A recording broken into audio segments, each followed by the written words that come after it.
Alright guys, moment of truth, first fire on this thing, and we'll see what happens. I'm gonna go hop in and fire it up.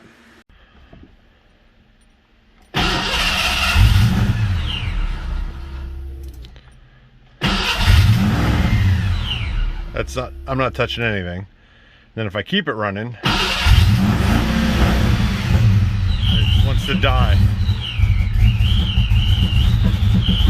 You can hear it popping. Kind of popping out the intake, so I think it's timing. Alright, so I think I found our problem. I tried switching out the wire, still had a cold cylinder. Oh, I had a cold cylinder, so one wasn't firing. Then I got down in here, and I don't know if you're gonna be able to show you. The one injector, that guy, was off. It must have got popped off whenever I was putting everything together. So injector's back on, wire's back in. I checked the plug. Plug was completely clean, so there was no fuel on it at all.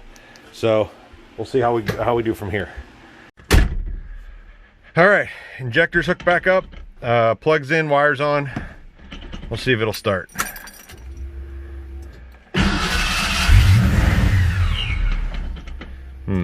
Similar.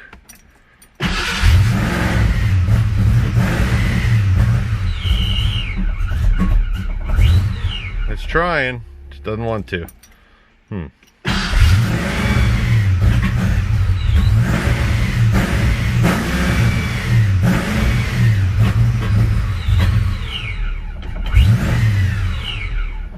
Kind of thinking I might have a vacuum leak or something like that, so.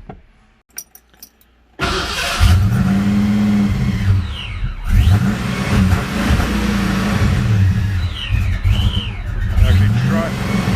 least it's trying to idle a little bit.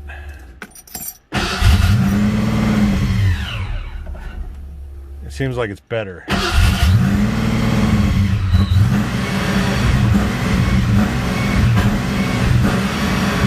I could keep it going a little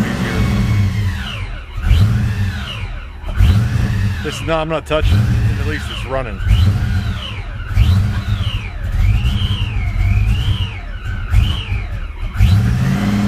I'm not touching it at all. Alright, so this is with the idle air control unplugged but connected.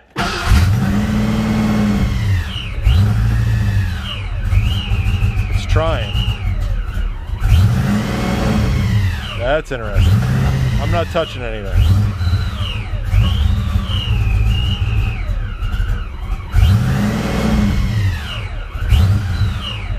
I'm wondering if it's vacuum or if it's idle air control having an issue.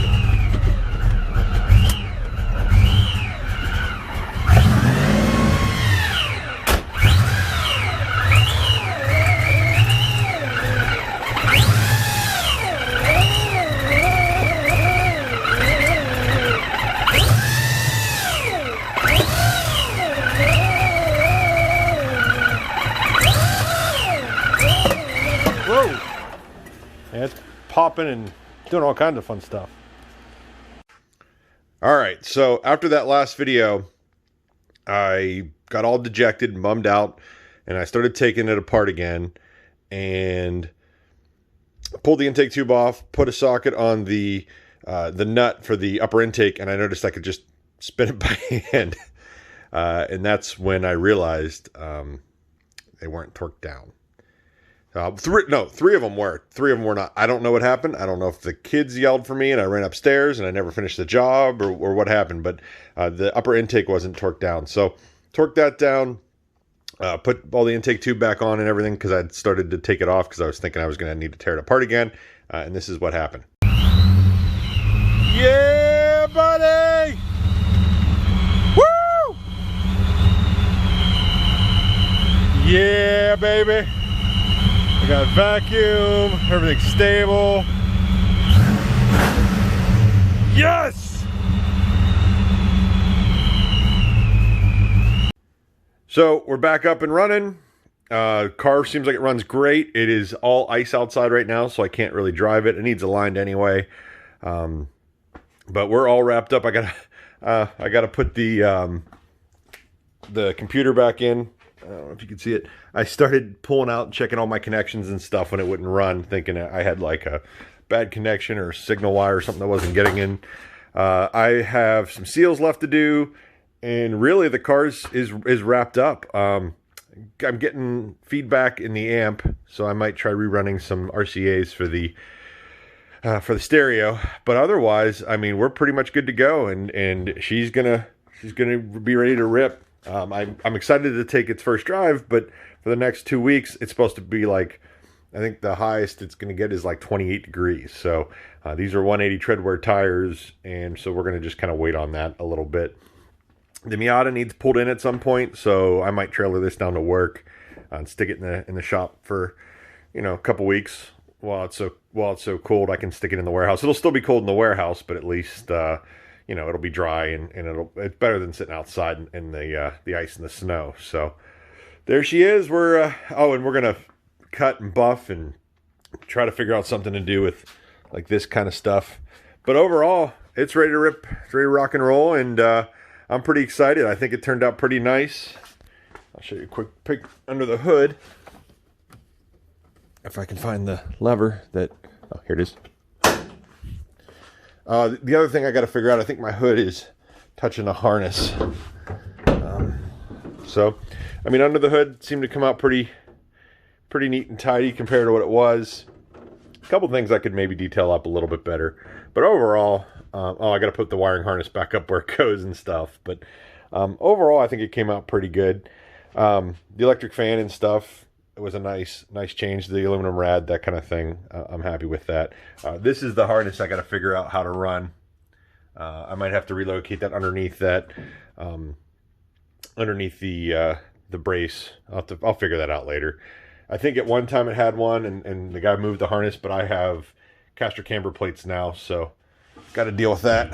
So, and then the interior, I'm super happy with.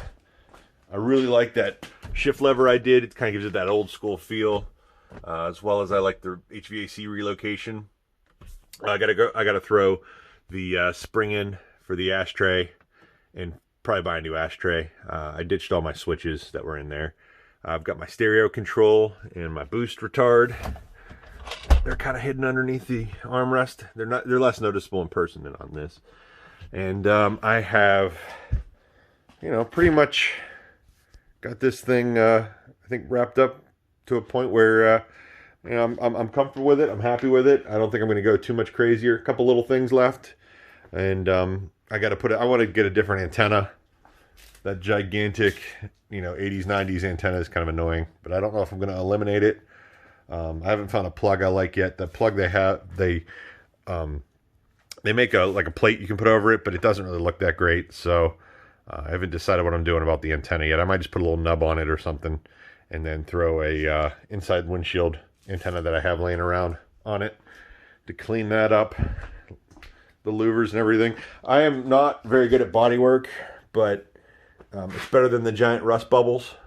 So good first attempt. Might redo it at some point. It really needed a hatch, so I didn't go too crazy on the body work on the back. It should be good for the summer. I did these custom Ford Performance logos for the wheels. They came from Spain off of Etsy for 20 bucks. I thought that was pretty cool. I think that's kind of everything. So it's wrapped up, ready to rock and roll. A couple little things I'm going to throw on it before I pull it out, and then get it aligned and get it all set up and on the road. And, you know, at some point I'll do a driving video as soon as I can, and I'm pretty stoked. So, all right, guys, have a good one.